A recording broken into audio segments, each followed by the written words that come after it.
वाहियात वाहियात वाहियात, मात्र एक शब्द ITP सितंबर 2026 सीए इंटरमीडिएट एडवांस्ड अकाउंट्स। इसे सॉल्व करने से पहले ये वीडियो पूरी एंड तक देख लेना, वरना जो तुम्हारे साथ स्कैम हो रहा है ना उसका पता चलेगा, टाइम खराब कर जाओगे, अदर सब्जेक्ट्स में मार खा जाओगे और ओवरऑल ग्रुप खतरे में पड़ेगा। इतना बड़ा स्कैम आपके साथ हो रहा है। एक एक क्वेश्चन की पोल खोलूंगा, आपको बताऊंगा कौन से करने हैं, कौन से नहीं करने हैं, कौन से पेपर के लिए इंपॉर्टेंट है। सीधा साधा हमारा पढ़ाने का काम है। 99.99% वीडियोस चैनल पे केवल टीचिंग की हैं। इस टाइप की वीडियोस बनाने का कोई शौक नहीं है। पिछली वीडियो में जो ITI में गलती कर रखी थी ICI ने, उसमें भी बोल रही थी ये बात, इसमें भी बोल रहा हूँ। लेकिन क्या करें, बनानी पड़ती है। जब इतना लेवल आप गिरा देते हो तो फिर ऐसा लगता है कि अब भी नहीं बोले तो कब बोले। बाकी टीचर्स ने पूरी ITP के सितंबर 26 के सॉल्यूशन की वीडियोस भी डाली हुई हैं अपने अपने चैनल पे। बच्चा जा रहा है, उनको देख रहा है, बच्चा सोच रहा है हमने लेटेस्ट ITP कर लिया, अब तो इसमें से पेपर में आएगा ही आएगा, अब हम पार हो जाएंगे। जिस भी टीचर ने इस ITP के अगेंस्ट वीडियो नहीं बनाई है, उस टीचर तक ये वीडियो पहुंचनी चाहिए। कमेंट कर देना और हाइप कर देना, ठीक है। क्योंकि मेरा मानना ये है, सीधा सीधा आप एडवांस्ड अकाउंट के टीचर हैं ही नहीं अगर आपने ITP की पोल नहीं खोली है तो। या फिर आप सीधा वीडियोस बना रहे हैं आंख बंद करके कि भाई हमारा काम वीडियो बनाने का है, बच्चा देखे और व्यूज़ आए और बात खत्म हो। बहुत गलत है बच्चा पार्टी, बेहद गलत है। एक एक वीडियो, एक एक की पोल खोलूंगा।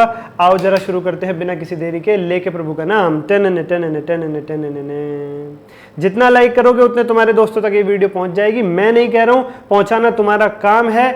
अच्छा काम करो, सही काम करो, सही के साथ खड़े रहो, ठीक है। ओके सर, सुनो मेरी बात बहुत ध्यान से।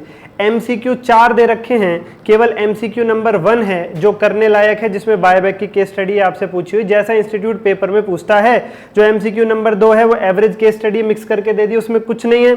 MCQ 3 और 4 स्ट्रेट फॉरवर्ड पूछे हुए हैं। इंस्टीट्यूट खुद वो पेपर में कभी भी नहीं पूछेगा। इंडिपेंडेंट MCQ, नाम देखो क्या दिया है, इंडिपेंडेंट MCQ। जैसे तुम बहुत पूछते हो है ना, एक MCQ आता है जनरल बेस पे 15 नंबर का, बस इंडिपेंडेंट 14 के 14 तुम पूछते हो केस बेस्ड। क्यों बच्चों को धोखा दे रहे हो? उसके बाद इस ITP में सबसे बड़ी कमी क्या है? इस ITP में ना भैया अमेलगमेशन का क्वेश्चन है, इस ITP में ना भैया इंटरनल रिको का क्वेश्चन है, इस ITP में ना भैया फाइनेंशियल स्टेटमेंट का क्वेश्चन है, इस ITP में भैया कंसोलिडेशन का भी दिखाऊंगा ऐसा क्वेश्चन है जो पेपर में आ ही नहीं सकता।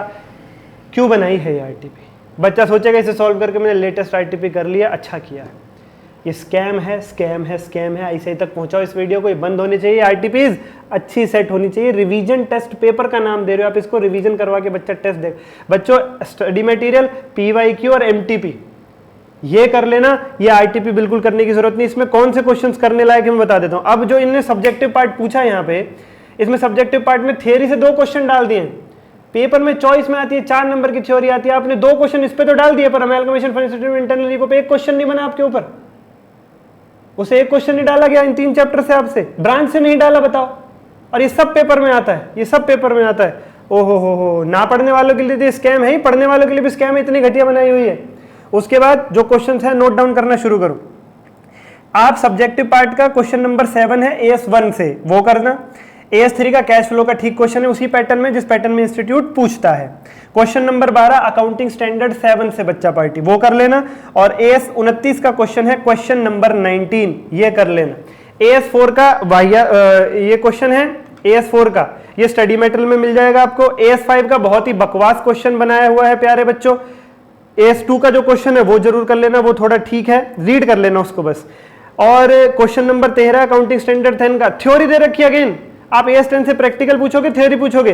क्वेश्चन नंबर 14 है अकाउंटिंग स्टैंडर्ड 13 के ऊपर, इजीएस्ट पॉसिबल क्वेश्चन आपने डाला हुआ है, जो इजीएस्ट पॉसिबल वहां पे हो सकता है। ये देखो, ये भी ICI के स्टडी मटेरियल में ऑलरेडी मौजूद है। उसके बाद क्वेश्चन नंबर 15 अकाउंटिंग स्टैंडर्ड 17 के ऊपर, ये ICI के स्टडी मटेरियल में ऑलरेडी मौजूद है। आपने क्यों कॉपी पेस्ट किया हुआ है यहाँ पे रिवीजन टेस्ट ले रहे हो कि वही चीज दोबारा जब पेल रहे हो? ये देखो क्वेश्चन नंबर 18 AS20 के ऊपर, ये भैया ESOP का क्वेश्चन है कि EPS का क्वेश्चन है? ESOP का एक पॉइंट बनता है, थोड़ा बहुत डाल सकते हो, आपने बेस ही उसी के ऊपर कर दिया बिल्कुल। उसके बाद प्यारे प्यारे बच्चों ये क्वेश्चन ठीक है, क्वेश्चन 19 से 29 का मैंने बता दिया। अब ये कंसोलिडेशन का क्वेश्चन देखना जरा, ये कंसोलिडेशन का क्वेश्चन देखना जरा, कभी नहीं आएगा ऐसा, भाई आता ITP है ये।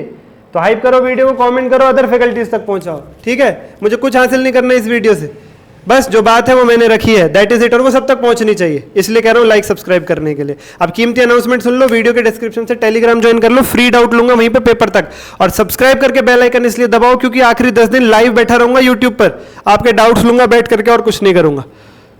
धन्यवाद।